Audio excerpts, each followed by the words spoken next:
Nous avons déjà anticipé les désengagements du rond-point Mwangeji par la mise en service des artères ci-après qui prendront en charge une grande partie du trafic. Il s'agit de la route de contournement dite bypass, les avenues Katakokombe et Ongungandu prolongées, deux avenues dont les travaux de réhabilitation et de modernisation seront réalisés en 2021 dans le cadre du programme Sopeco. Après cette annonce du gouverneur devant les élus du peuple lors de la présentation du plan quinquennal du gouvernement provincial, l'heure est à présent à l'évaluation des travaux sur les deux artères en question selon le chronogramme. Au regard de l'urgence qui s'impose, plusieurs interrogations suscitent la curiosité de l'opinion. Qu'en est-il de la durée d'exécution et de la qualité des travaux sur l'un tout comme sur l'autre artère? En tout cas, la réalité est diamétralement opposée. D'abord, clin d'œil sur l'avenue Katakokombe au quartier Kamanyola. Ici, Crekset, entreprise choisie par Sopeco, Société de péage du Congo, dans le cadre de compromis avec le gouverneur Richard Mouyej Manguesmans. Passe à la vitesse de croisière par la pose de la monocouche avant l'étape du béton bitumé sur celle qui était auparavant considérée comme la route de l'impossible à la cité Manika, désormais qui reliera la nationale numéro 39 à cette contrée de la ville à forte densité de la population. Ces travaux réalisés dans un temps record, 5 mois après seulement sur une distance de 3 km, sont vivement salués par la population. Jusque là, nous avons travaillé très bien. Évolution ma travaux bien d'ambio et parce que tout le monde a fait comme tamor comme mvumbi si tout le monde a qui bien échappé mais à part tout le monde va revenir dans le monde gravier jusque là bien d'ambio je remercie quoi une certaine roulari lancer ma travail donc je remercie vraiment beaucoup ça parce que bah tout le monde quartier Kamanyola quoi une quartier est négligeable mais là il n'a pas la valeur donc je remercie vraiment ça na Naka wakati mo baraka kusema kasema batatengeneza balabala.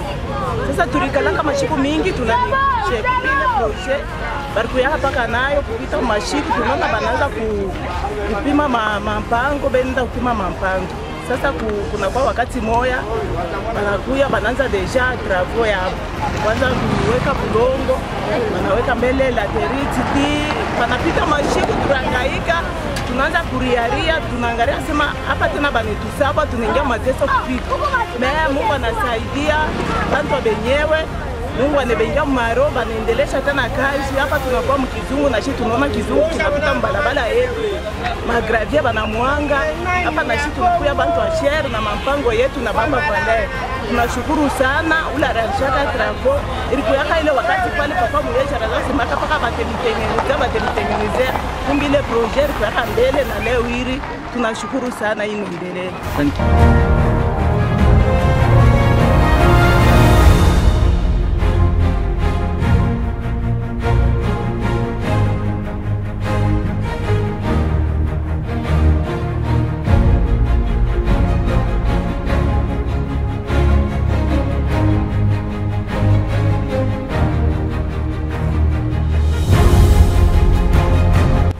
Sur l'avenue Ongungandu, déchargée de Crekset au bénéfice d'un autre entrepreneur, les travaux peinent à avancer. On dirait une sorte de tâtonnement depuis le mois de janvier 2021. Un éternel chantier de 3 km comme sur Katakokombe qui totalise bientôt 10 mois sans sortir son nouveau visage. Pour la population, c'est du gaspillage et du passe-temps, alors que l'arrivée de la pluie est sans pardon. Ce que je veux dire, gouvernement Twangareko, Maman Fifi, comme Gopal Njou, à jouer intérim, qu'elle puisse nous aider un peu à faire d'autres choses, qu'elle puisse terminer même les contrats qu'elle a ici.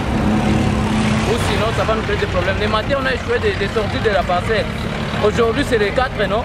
C'est le jour qu'on avait reprendre notre programme scolaire. Mais ça a échoué. Pourquoi? Parce qu'il n'y a pas eu de... Donc la route ici, comme vous venez de voir ça à 7 h, le matin, il y a eu beaucoup de problèmes. Il y avait seulement de la boue. Pendant ce temps, d'autres artères de la ville comme Mpolo et de la mission à la cité Manika ont connu un arrêt des travaux par manque de suivi en l'absence du gouverneur Richard Mouyej-Manguesmans, alors que le gouvernement provincial, actuellement sous le leadership de Madame le vice-gouverneur et gouverneur intérimaire, a ouvert plusieurs chantiers sur la ville qui sont pratiquement inachevés. À en croire les explications des ingénieurs en infrastructure routière, avec la présence de la pluie, sauf miracle, difficile d'asphalter une route si l'humidité de la terre est au-dessus des 12%.